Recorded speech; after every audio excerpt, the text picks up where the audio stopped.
Biiroon dhimma dubartoota daa'immanii fi hawaasummaa magaalaa Finfinnee ijoollummaa isaaniirraa eegalanii giddugala guddisa daa'immanii dhiirota kolfee fi giddugala guddisa dubartootaaf daa'immanii qacaneetti ijoollota guddatan keessaa 7 sirna gaa'ela isaanii bakka kantiibaan bulchiinsa magaalaa Finfinnee Aadde Adaanech Abeebee argamanitti raawwateefira. Sirna gaa'ela kanarratti haasawa kan taasisan kantiibaan bulchiinsa magaalaa Finfinnee Aadde Adaanech Abeebee bulchiinsi magaalaa Finfinnee hojii namummaa irratti xiyyeeffate hojjechaa akka jiru kaasuun warra maatii hin qabneef maatii ta'aa guddisee duudhaa fi kabajaaf akka ga'an taasiseera jechuun misirroowwanii fi haadholii ijoollee kana guddisaniin baga gammaddan jedhaniiru. ህዝቡ የሰጠንን አደራ የህዝቡን ሀብት በፍትሃዊነት የከተማው ነዋሪ ጋር እንዲደርስ ኢማና ኡመኒ ኑቲ ከነን ቀበኛ ኡመታ ሀላ ቀቀቤሰ ተኤን ጅራቶታ መጋለቲ ብራን ገሁፊ ዳይመናadhaaf abbaa hin qabne qofa soo hin taane daa'imman sababa adda addaatiin rakkoof saaxilaman kunuunsuun akka amma argitan kanatti sirna gaa'elaa bareedaa ta'een sagantaalee biroollee qopheessinee fayyadamoo taasisuu danda'u keenyaaf baay'ee gammadoodha.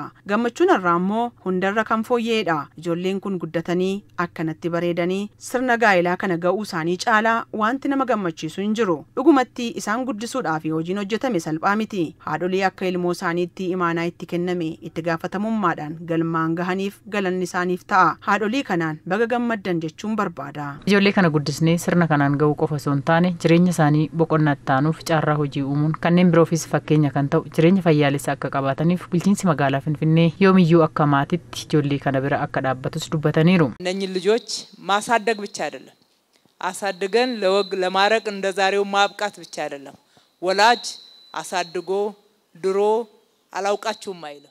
Ijoollee kana guddisuu qofa miti yookaan sirna akka harraa kanaan gahuu qofas miti. Warri guddisee sirna gaa'elaa raawwatee fi isin hin beeknu hin jedhuun itti aanee mana baasuunis jira. Itti aanee immoo mana baasuudhaafis hojjechuu qabna. Mana akka bahanii fi misirroowwan 7 keessaa 5 isaanii hojii akka argatan taasifamee hojiillee jalqabaniiru. Maatii lamaan hafan ammoo torbee kanatti mana isaan baafna. Kana qofaan isaan irraa adda hin baanu.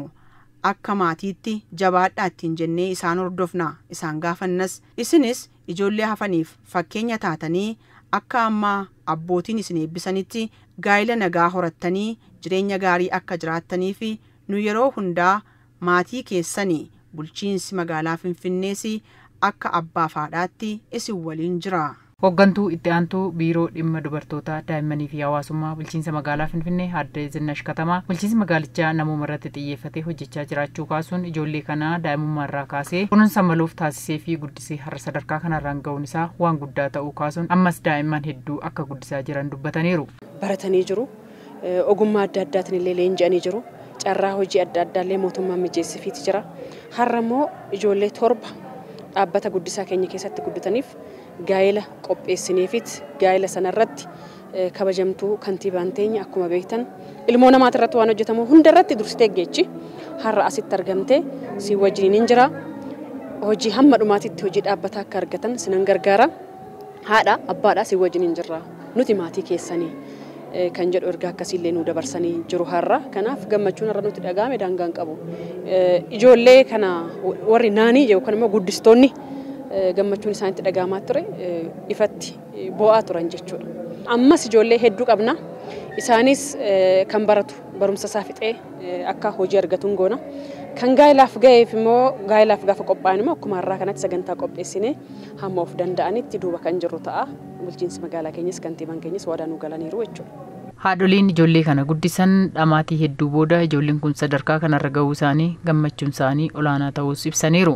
Ijoollee kanaaf qubna gariirra nu ga'uun isaanii guddachuun isaanii kanarra waan ga'aniifu galata waaqaan haa ga'u jennee jirra.